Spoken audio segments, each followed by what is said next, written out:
باللہ من الشیطان الرجیم بسم اللہ الرحمن الرحیم الحمد للہ رب العالمین الصلاۃ والسلام علی سیدنا و مولانا ابو القاسم محمد صلی اللہ علیہ وآلہ وسلم وآلہ الطیبین الطاہرین لعنت اللہ علی اعدائہم اجمعین پر محمد وآل محمد صلوات اللہم صلی علی محمد وآل محمد وعجل فرجہم۔ نماز اعمال میں سے بہترین عمل ہے، انسان کی معنویت اور روحانیت کو رشد و تکامل بخشنے والی ہے۔ تو باوجود اس کے کہ ہم نماز بھی پڑھتے ہیں اور پھر بھی نماز کے اثرات کو اپنے اندر نہیں پاتے۔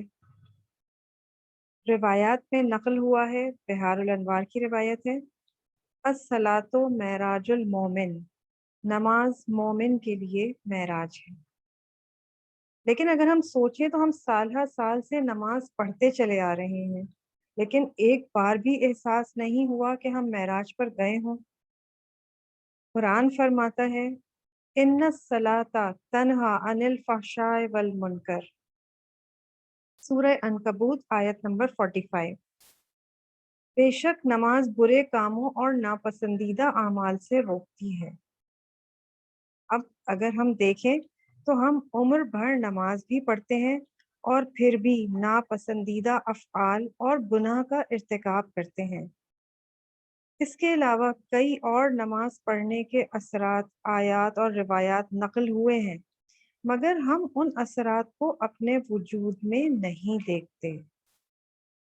اس سوال کا جواب یہ ہے کہ جس کو ہم نماز سمجھ کر بجا لاتے ہیں وہ اصل میں نماز نہیں ہے، بلکہ نماز کی تشبیہ ہے جس کو ہم پڑھتے ہیں۔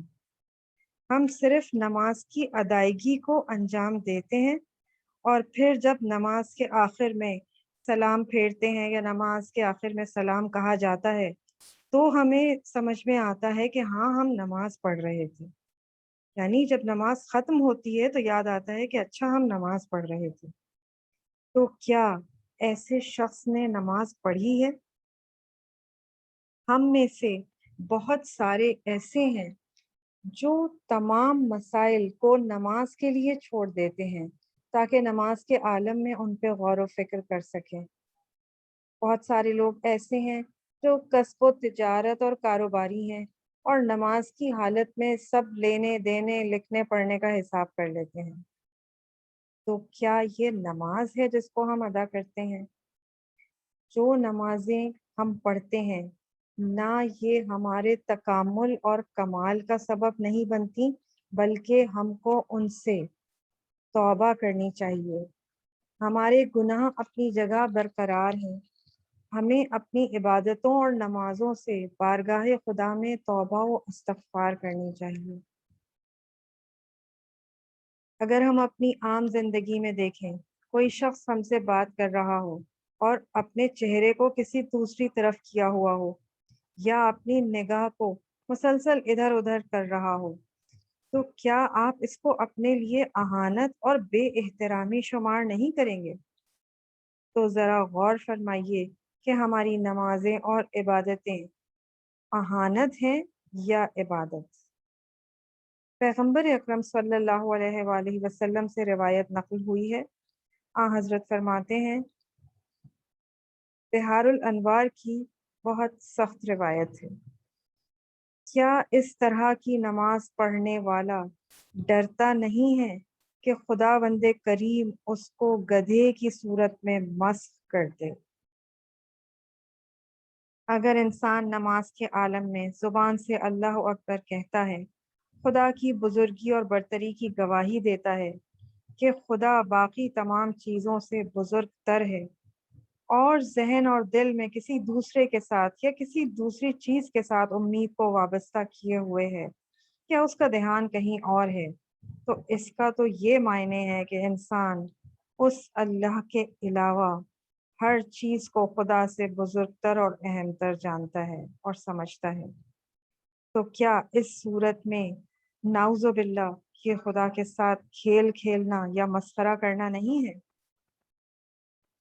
اگر کوئی ہماری تعریف اور ثنا کرے جبکہ ہم یقین رکھتے ہوں کہ وہ جو کچھ کہہ رہا ہے دل سے نہیں کہہ رہا، تو ہم اس کے اس کام کو سوائے مسخرہ اور مذاق کے کچھ نہیں سمجھیں گے۔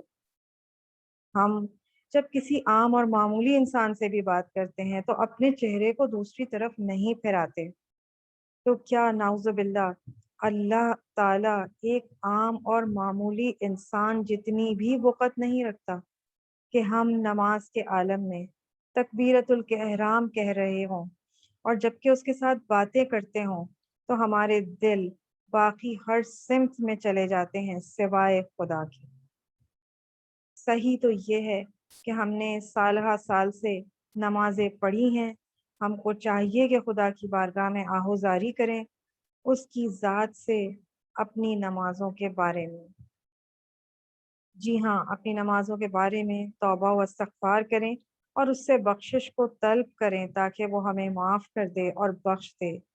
ایسی عبادتیں جو عبادت نہ تھیں بلکہ سراسر اہانت اور مسخرہ و مذاق تھیں۔ خداوند کریم قرآن مجید میں ارشاد فرماتا ہے، سورہ نساء آیت نمبر 45، اے ایمان لانے والو، مستی کے عالم میں نماز کے نزدیک نہ جاؤ یہاں تک کہ سمجھو کہ کیا کہہ رہے ہو۔ یعنی اللہ تعالیٰ اس آیت میں فرماتا ہے کہ بے ہوشی اور مستی کے حالت میں جب تمہاری باتیں کوئی قدر و قیمت اور اعتبار نہیں رکھتی ہیں، نماز نہ پڑھو اور خدا سے گفتگو نہ کرو۔ بس وہ سارے انسان جو نماز کے حال میں اور نماز کی حالت میں خدا سے غافل ہیں اور ان کے ہوش و حواس کسی دوسری جگہ پر ہیں، اس آیت میں شامل ہیں، کیونکہ وہ بھی نہیں جانتے کہ کیا کچھ کہہ رہے ہیں۔ بڑے دکھ کے ساتھ کہنا پڑتا ہے کہ ہم میں سے اکثر نماز کو پوری اہمیت اور ضروری قدر و قیمت نہیں دیتے ہیں۔ جب ہم اپنے آپ کو مقدس اور اچھے مومن بنانا چاہیں تو ہم زیادہ سے زیادہ یہ کوشش کرتے ہیں کہ ہماری قرأت اور تجوید صحیح ہو جائے اور ہم اپنی نماز کو اچھی آواز میں پڑھ سکیں، مگر ہم اس بات سے غافل ہیں کہ اس قسم کے مسائل نماز کے ظاہر کو درست کرتے ہیں، نماز کی روح اور حقیقت کسی اور چیز کو کہتے ہیں۔ یہ تمام مسائل نماز کی نسبت سے سمبولک ہیں۔ وہ چیز جو انسان کو خدا کے نزدیک کرتی ہے وہ یہ ہے کہ انسان کا دل اور انسان کا قلب خدا کے ساتھ مربوط ہو، اس کا ایک کنیکشن اللہ تعالیٰ کے ساتھ قائم ہو جائے۔ نماز کی حقیقت اور روح وہی انسان کی قلبی توجہ ہے، اور اس کے بغیر نماز ایک ظاہری مردہ بدن ہے۔ تو کیا مردہ جسم سے کسی حرکت اور اثر کی امید رکھی جا سکتی ہے؟ یہ گراں قیمت اور بے بدل گوہر ہمارے اختیار میں ہے، انتہائی قیمتی چیز ہے، اور افسوس کے ساتھ کہ ہم اس کے پاس سے انتہائی بے توجہی اور آسانی کے ساتھ گزر جاتے ہیں اور اس کو کوئی قدر و قیمت اور اہمیت نہیں دیتے۔ انبیاء علیہم السلام اور اولیاء سب سے زیادہ نماز کو اہمیت دیتے تھے۔ مولا امیر المومنین حضرت علی علیہ السلام ہر شب و روز میں 1000 رکعت نماز نافلہ ادا کرتے تھے۔ آپ کا یہ عمل امت مسلمہ کے لیے کیا پیغام دے رہا ہے کہ ہم جو مختلف وظیفوں کے پیچھے بھاگتے ہیں، ہمیں یہ سوچنا چاہیے کہ نماز سے زیادہ اللہ تعالیٰ کا قرب حاصل کرنے کے لیے کوئی چیز نہیں ہے۔ آپ امام علی علیہ السلام حرکت کر رہے ہیں، بیلچا چلا رہے ہیں، کنویں سے پانی کھینچ رہے ہیں اور نوافل کو مکمل قلبی توجہ کے ساتھ ادا کر رہے ہیں۔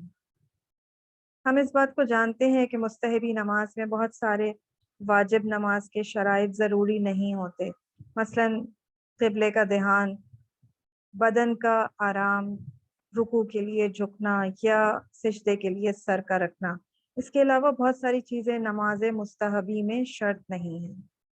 تو مولا امیر المومنین علیہ السلام کی بھی 1000 رکعت نمازیں شب و روز کی زیادہ تر اسی لحاظ سے ادا ہوا کرتی تھیں۔ ہماری نمازیں اگر حقیقی نمازیں ہوتیں تو ہم دیکھتے کہ ہماری دنیاوی زندگی میں ان کے کیا اثرات اور برکات ہوتے، اور پھر ہماری معنوی اور روحانی زندگی کی ترقی میں کیا نتائج ہوتے۔ خدا بند متعال کی بارگاہ سے یہ سوال کرتے ہیں کہ ہم سب کو ایسی نمازیں پڑھنے کی توفیق عطا فرمائے۔ آمین الہی آمین۔ اللہم صلی علی محمد وآل محمد وعجل فرجہم اجمعین۔ دعائے سلامتی امام زمانہ۔ بسم اللہ الرحمن الرحیم۔ اللہم کن ولیک حجت ابن الحسن صلواتک علیہ وعلی آبائہ فی ہذہ الساعہ وفی کل ساعہ ولیا وحافظا وقائدا وناصرا ودلیلا وعینا حتی تسکنہ وارزقا طوعا وتمتعہ فیہا طویلا برحمتک یا ارحم الراحمین۔ اللہم صلی علی محمد وآل محمد وعجل فرجہم۔ التماس دعا۔